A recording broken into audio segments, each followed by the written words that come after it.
Hi everyone and welcome back to SwitchUp and to the monthly video where we basically look at the highest rated games on the channel. It's been a surprisingly good one with some really high scores, and I think for once I might not have given out the highest score. It remains to be seen. If you want to save 5% on any of these games and support the channel, which it seems like about 25% of you do, which is incredible, use code SwitchUp over at switchup.gg. We really appreciate it and get a small kickback. Alright, what were the highest rated games this month? Did you miss any? Well, let's find out.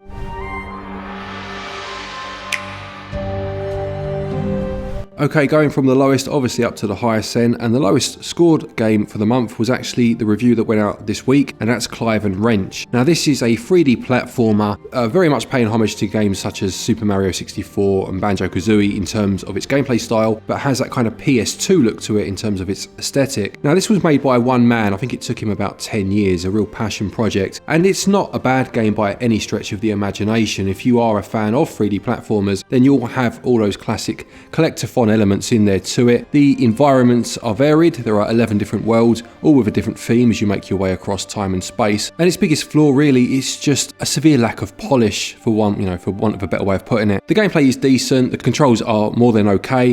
It is just that lack of polish really. There are a few glitches in there as well. It's a shame because the elements are there. I think perhaps it's just a case of biting off more than you can chew, to be perfectly honest. And this one got a SwitchUp score of 61%. Lovely. Next up, we've got a review that was from Asdin of Grinning Wolf Games. It's Souls of Chronos. Now, he quite enjoyed this one, but I don't think it was flawless by any means. If you're not sure what it is, well, it's a top-down RPG that uses an action-based combat system. Yeah, it was that mix of RPG and action that Asdin really enjoyed about the game. You almost have areas that you get locked into where the game becomes like a twin-stick shooter, which is quite, unique for an RPG. But again, as with the previous game, it's just not polished enough, and it was that lack of polish again that brought the score down. So with both of these games, obviously the scores will start to bump up, as you'll see in a minute. It's probably a case of having to be quite forgiving of a few flaws, or waiting for a patch of course, or just waiting for a decent sale. But this one got a score of 69%.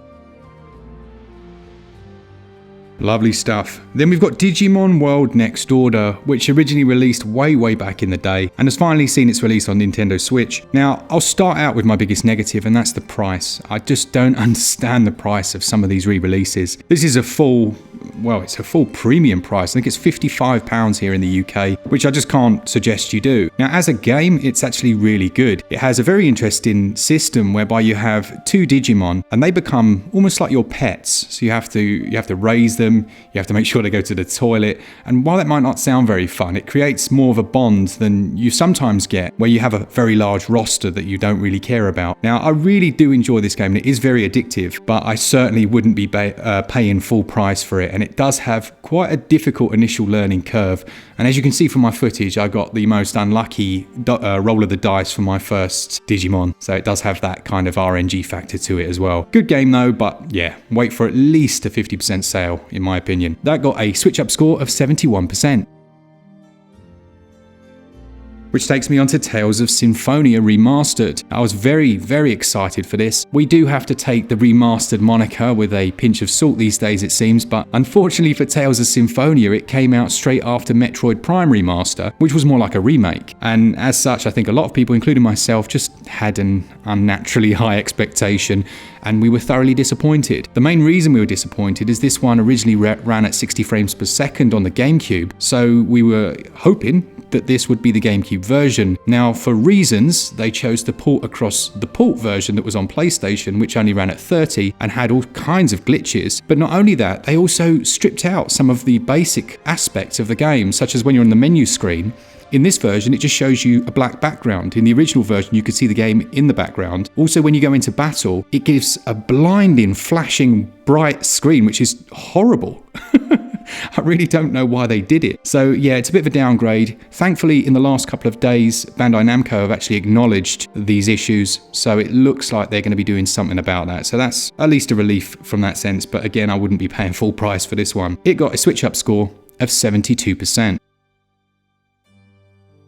In 5th place for the month was Trek to Yomi. Now this is an action game very heavily inspired by the classic samurai films of the past, and it certainly uses that moniker in terms of both its gameplay style and its aesthetic. Now you will make your way across a number of locations. Sometimes it plays out as a side-on action game, whereas others, as you're making your way through these locations, it's almost like the old Resident Evil games with that fixed camera perspective. The action itself, the gameplay is quite fun. It's very repetitive, to be fair, but then you kind of have to expect that in a game of this type, and you'll have to learn the moves of your opponents to take them down. Knowing when to block is essential, and the game uses, as I'm sure you'll see by the footage by now, a black and white classic style, again referencing those films of old. Now the biggest problem with the Switch version is performance, which whilst not appalling by any stretch, it isn't great, and there are quite a few stutters as you make your way through the game. It's a case of really whether you want to play it on the Switch or whether you've got access to it elsewhere, I guess, with this one, but it is still a fun game. I really enjoyed my time with this one actually, and overall, with those flaws in mind, it got a SwitchUp score of 77%. Following on from that, in 4th place, we had the Excavation of Hobbs Barrow. Now this was quite a pleasant surprise. This was one I reviewed on a bit of a whim. It's a point and click adventure game. I'm not huge into point and click. I do enjoy them if the setting and the theme entice me, and this one certainly did. It's basically a story set in Victorian England about a lady that is drawn to a town up in the Yorkshire moors that houses an ancient relic that she wants to excavate. Now once she's there, she kind of meets a number of peculiar locals, shall we say, and it's quite obvious that there's something strange going on about this village. And I always love that sort of setting, that kind of outsider that goes to a town or a small village, and there's clearly a secret that the town is hiding, and you're the only one not in on the secret. I really do enjoy that, and this plays that out very well. The voice acting is sound, it's very good. The story itself is interesting, and I did enjoy the point and click elements, although it very much goes for the classic point and click, kind of moving a cursor to then have to move your character rather than having direct control, all those sort of things. And some of those I feel a bit antiquated these days, to be honest, but I did enjoy the experience on the whole. It takes about 7 hours to finish as well, so not the longest game in the world, and it's got a score of 81%. One man's antiquated is another's classic.